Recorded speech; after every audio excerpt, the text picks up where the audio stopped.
আচ্ছা, আজকে আমি এই যে পাইপেন বসিয়ে দিয়েছি। এখানে এই যে কবুতর রান্না করব। আজকে আপনাদের সাথে কবুতরটা শেয়ার করব কিভাবে রান্না করব। এই যে দেখেন কবুতরের এই যে পা, ছোট ছোট পাগুলা। অনেকে মনে করবেন যে গোটা কবুতর নাই, শুধু পায়ে দেখাচ্ছে। এই যে দেখেন আমি কেটে কুটে এগুলাকে পরিষ্কার করে নিয়েছি। যে এখানে 4টা কবুতর, কিন্তু কবুতরগুলো খুবই ছোট হয় আর যে মাংস সেজন্য ছোট। আর আমি কিন্তু বড় বড় করে কিন্তু পিস করেছি, একদম ছোট ছোট পিস করিনি। তো আসসালামু আলাইকুম, সবাই কেমন আছেন? আলহামদুলিল্লাহ আমি ভালো আছি। এখন আমি সবগুলা মশলা একে একে দিয়ে দেব। অনেকে কষিয়ে রান্না করে, আমি কিন্তু কষিয়ে রান্না করব না। আমি হাতে মেখে রান্না করব, আর এটাই আমার কাছে খুবই মজা লাগে। এই যে প্রথমে আমি নুন দিয়ে দিলাম 1 চামচ, লাগলে পরে আরও দেব। তারপরে দিয়ে দিচ্ছি, যেহেতু কবুতর বেশি একদম ভরা ভরা করে দিয়ে দিলাম 1 চামচ হলুদ। তারপরে দিয়ে দিচ্ছি মরিচ, লাল মরিচের গুঁড়া 1 চামচ। 1 চামচ হবে না, আরও দেব 2 চামচ। 2 চামচ দিয়ে দিলাম। এখন দিয়ে দেব আমি পেঁয়াজ, আর পেঁয়াজের ঢ্যাক সুন্দর করে কেটে রেখেছি সবগুলা। তারপরে দিয়ে দিচ্ছি গোটা মশলাগুলা। এভাবে দিলে আপনার দেওয়ার সময় শুধু একটু ঝামেলা, যে তেজপাতা দিয়ে দিলাম।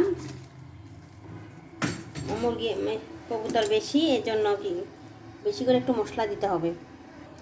এখন আমি দিয়ে দিচ্ছি এই যে এগুলো হলো গোটা মশলা, দারচিনি, এলাচি, লং, গোলমরিচ সবগুলা দিলাম। এইটা কিন্তু জিরা ধনিয়া একটা ভাজা মশলা আমি তৈরি করেছি। 5 ফোড়ন থেকেও বেশি মশলা আছে, এটার ভিতরে অ্যাড করেছি। 5 থেকে বেশি অ্যাড করেছি, এটা আমি দিয়ে দিলাম 2 চামচ। অনেকগুলো মশলা অ্যাড করা আছে এখানে, তো আমি এটাও দিয়ে দিলাম 2 চামচ। এটা আমি নিজে বাসায় তৈরি করেছি, একদম কালো জিরা হইতে সব কিছু এই মশলার ভিতরে আছে। তো এখন আমি দিয়ে দেব তেল, পরিমাণ মতো তেল দিয়ে দেব। দিয়ে দিলাম। এখন দিয়ে দিচ্ছি সরিষার তেলও একটু আমি দিয়ে দিলাম। সরিষার তেল দিলে গানটা ভালো আসে আর খেতেও খুব মজা লাগে। আর এখন দিয়ে দিচ্ছি আমি লেবুর রস, একদম 1 টেবিল চামচের মতন লেবুর রস দিয়ে দিচ্ছি। তারপরে আবার দিয়ে দিচ্ছি 1 কাপ থেকে কম দুধ দিয়ে দিচ্ছি।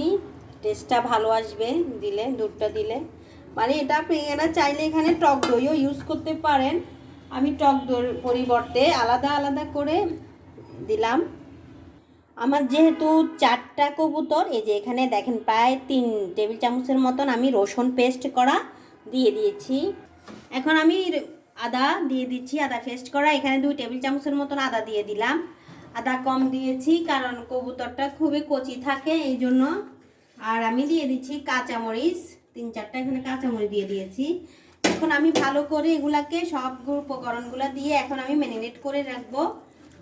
সময় থাকলে আপনারা 10 মিনিট বা আধা ঘন্টা রাখতে পারেন। আমার যেহেতু সময় নাই, আমি এখন দিয়ে সাথে সাথে রান্না করে ফেলবো। খাদ্যের জন্য একটু পানি দাও। এই যে সব ভালো করে এইভাবে করে ম্যারিনেট করতে থাকবো।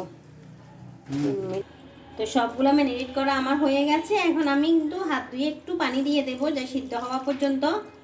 এই যে দিয়ে দিলাম, আর চুলাটা জ্বালিয়ে দিলাম। আর এর ভিতরে একদম হয়ে তেলের উপরে চলে আসবে। যারা নতুন রাঁধুনি, এইভাবে খুব সহজে আপনারা রান্না করতে পারবেন।